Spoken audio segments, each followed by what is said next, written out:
बिहार का एक ऐसा गांव जहां 350 सालों से भी ज़्यादा जीवन जी चुकी है, ऐसी नागिन है जो मुर्दों में भी जान डाल देती है। गांव वालों का तो यहां तक कहना है कि जिसकी पूजा से इच्छाधारी नागिन खुश हो गई, उसकी ज़िंदगी में हर खुशी आ जाती है। बिहार के बख्तियारपुर में बसा एक ऐसा गाँव है जो सिर्फ इस इच्छाधारी नागिन के लिए जाना जाता है। दोस्तों, वीडियो शुरू करने से पहले जो भी महादेव के सच्चे भक्त हैं, हर हर महादेव का जयकारा कमेंट बॉक्स में ज़रूर लगा दें। दोस्तों, बिहार के बख्तियारपुर से करीब 25 किलोमीटर दूर एक जंगल के पास नागिन का एक अनोखा मंदिर है। कहा जाता है कि इस मंदिर के नागिन में इतनी ताकत है कि मरे इंसान में भी जान डाल देती है। ऐसी ही चमत्कारी घटना इसी गांव में रहने वाले 16 साल के सुनील के साथ घटित हुई। सुनील जब करीब 14 साल का था तो उस समय एक कारखाने में आग लग जाने के कारण उसके माता पिता की मृत्यु हो गई थी। सुनील की एक छोटी बहन थी जो करीब 13 साल की थी और एक छोटा भाई भी जो करीब 8 साल का था। अपने दोनों भाई बहनों की देखभाल की जिम्मेदारी सुनील पर ही थी। सुनील की बहन अपनी मां की तरह ही भक्ति भाव में लीन रहती थी। वे हर रोज नागिन के मंदिर में अपने भाई की खुशी एवं लंबी उम्र की प्रार्थना करती।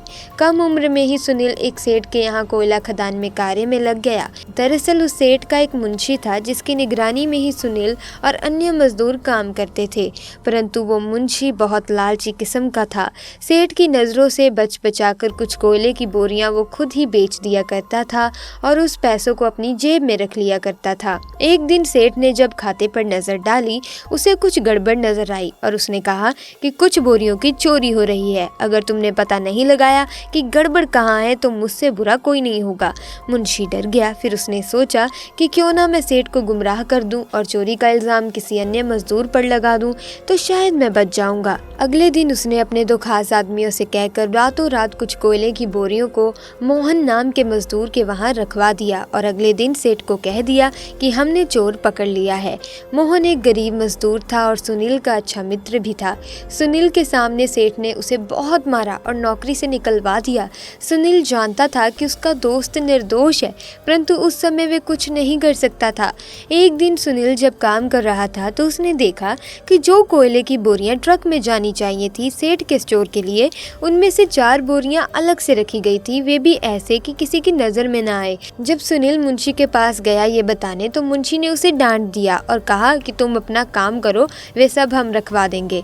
सुनील को मुंशी पर शक हुआ। उसने उस पर नजर रखनी शुरू कर दी।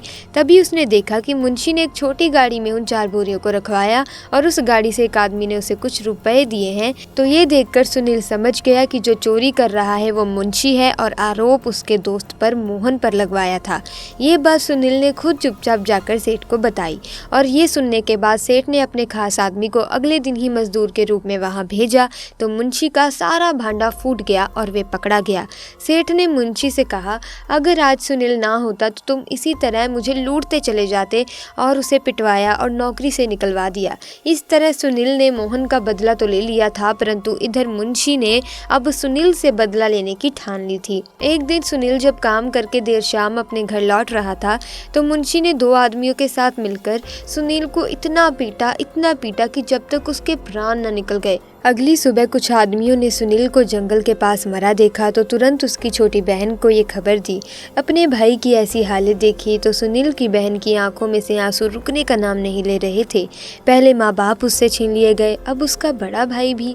अपने भाई को लेकर नागिन के मंदिर जा पहुंची और प्रार्थना करते हुए बोली, मेरे माँ बाप के बाद मेरा बड़ा भाई ही सब कुछ था। नागिन, मैं अपने भाई के लिए तुमसे रोज प्रार्थना करती थी, अगर तुम सच में हो तो मेरे भाई को जीवन दान दे दो, नहीं तो मैं भी तुम्हारे मंदिर में अपने प्राण त्याग दूंगी। तभी आसमान से बिजली कड़की और एक आवाज़ आई कि बेटी, तुम्हारा भाई गहरी नींद में था। उसकी दोनों आंखें धीरे धीरे खुलती हैं और वे अपनी बहन को बोलता है कि तुम क्यों रो रही हो। अपने भाई को जिंदा देख सुनील की बहन अपने भाई को गले से लगा लेती है और रोने लगती है और नागिन को धन्यवाद देती है।